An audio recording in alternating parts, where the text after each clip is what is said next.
Magandang umaga! Kumusta po?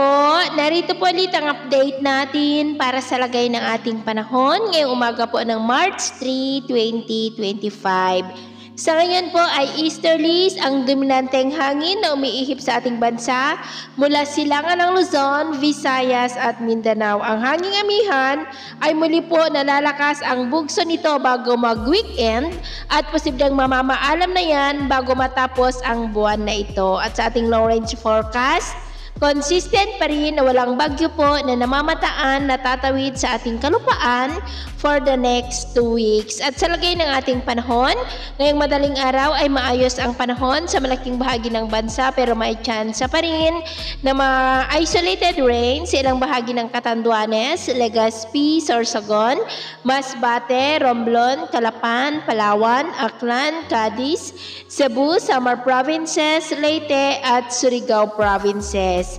At mamaya po ay sisikat pa rin ang araw sa malaking bahagi ng bansa pero dahil sa mga localized thunderstorm ay may tsansa ng cloudy skies with isolated rain sa ilang bahagi ng Quezon, Camarines Norte, Catanduanes, Legazpi, Sorsogon, Masbate, Marinduque, Lobo, Romblon, Calapan, Aklan, Capiz, Cadiz, Escalante, Cebu, Leyte, Samar Provinces at Surigao Provinces. At mamayang hapon po, posible pa rin ang mga cloudy skies with isolated rains sa Southern Luzon, Visayas at Mindanao dulot ng mga localized thunderstorm. Malaking bahagi po ng Northern Luzon at Central Luzon ay asahan natin ang maalinsangan po na panahon.